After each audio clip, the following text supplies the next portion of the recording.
Penyesalan apa dan apa yang diimpi-impikan oleh si mayit yang berikutnya ketika dia telah terbujur kaku di dalam kuburnya. Allah kemudian menerangkan kepada kita di dalam surat Al-Furqan ayat yang ke-27. Ya. Wa yawma ya'uddu dhalimu ala yadayhi yaqulu ya laitani ittakhadtu ma'ar rasuli sabila. Penyesalan yang berikutnya yang akan dirasakan oleh si mayit adalah ketika Allah menyampaikan tentang apa yang dilakukan oleh si mayit ketika si mayit telah terbujur kaku, tidak mampu untuk menghadirkan kekuatan sedikit pun untuk dirinya. Allah kemudian berfirman, wa yauma ya'uddu dhalimu ala yadayhi, hari ketika orang-orang yang dolim itu menggigit kedua tangannya. Ini menunjukkan apa? Hasrah, kerugian. Kalau kita kemudian merasa rugi itu, kita kan sebagian itu sampai menggigit kedua tangan kita. Lalu kemudian mereka berkata, yaqulu ya laitani ittakhadtu ma'ar rasuli sabila. Maka kemudian dia berkata, ya laitani. Kenapa pakai laita bukan la'alla? Padahal laita artinya semoga. La'alla semoga. La'alla itu semoga di mana harapanmu masih bisa terwujud. Itu la'alla. Tapi laita mengharapkan sesuatu yang tidak mungkin terjadi. Itu namanya laita.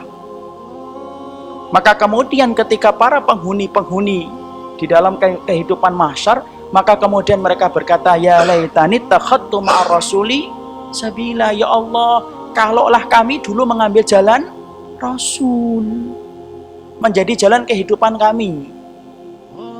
Maka kemudian dikatakan oleh Imam Ibnu Katsir di dalam salah satu tafsirnya, nadmul dhalim alladzi faraqa tariqir Rasulillah sallallahu alaihi wasallam.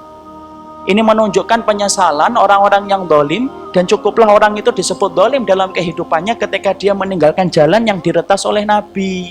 Karena itu akan menjadi penyesalan besar ketika orang itu bertemu dengan hari kiamat, nampak segala perkara-perkara yang dia ingkari, barulah dia sadar, coba kalau dulu saya mengambil jalan yang ditempuh oleh Rasulullah. Jadi Masya Allah, orang yang dolim itu bukan hanya orang yang memukul antum, bukan hanya orang yang menendang antum, memecahkan kaca rumah antum dan merusak mobil antum. Bukan hanya itu orang yang dolim yang dikatakan oleh Allah. Bahkan Allah kemudian mengatakan, wa yauma ya'uddu dhalim. Salah satu orang yang dolim itu apa? Yang mereka menggigit tangannya dan berkata, coba kalau semoga kami itu mendapati dalam hidup kami menjadikan Rasulullah itu menjadi jalan kehidupan kami. Masya Allah. Inilah mahalnya harga ittiba kepada sunnah Rasulullah. Karena sesungguhnya apabila kamu melepaskan sunnah Rasulullah dalam kehidupanmu, sesungguhnya inilah yang kamu akan sesali ketika kamu menghadap Allah dan akan dipertimbangkan segala amal ibadah kita. Inilah pentingnya, Pak. Bahwasanya kemudian ilmu harus bernasab kepada Rasulullah. Kalau anak kita bernasab kepada kita, kalau kemudian anak seseorang bernasab kepada bapaknya, ilmu itu bernasab kepada Rasulullah. Kalau ilmu yang kamu miliki dalam ibadah dan hidup tidak bernasab kepada Rasulullah, jangan harap amal itu akan ditimbang oleh Allah, karena sudah tidak ada alasan untuk menimbang amal itu. Kalau kemudian sudah mengikuti Rasulullah baru ditimbang, baru akan kelihatan ikhlasnya, ikhlas atau enggak, itu akan ketahuan ketika ditimbang.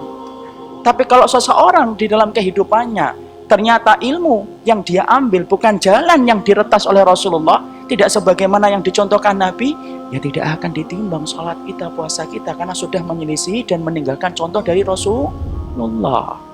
Makanya berkali-kali saya sampaikan, bukan, Rasulullah SAW sebagaimana diterangkan oleh Malik bin Anas rahimahullahu ta'ala. Malik bin Anas itu mengatakan, inna hadal ilm lahmuka wa damuka wa anhu tus'alu yawmal qiyamah fangdur amman ta'khudunahu wa anhu tus'alu yawmal qiyamah. Malik bin Anas berkata, sesungguhnya ilmu di dalam kehidupanmu, ilmu kita di dalam kehidupan kita, itu ibaratnya darah dan daging kita. Jadi yang namanya jasad itu kan tergantung kepada darah dan daging. Orang itu disebut manusia ketika ngalir darahnya dan tumbuh dagingnya.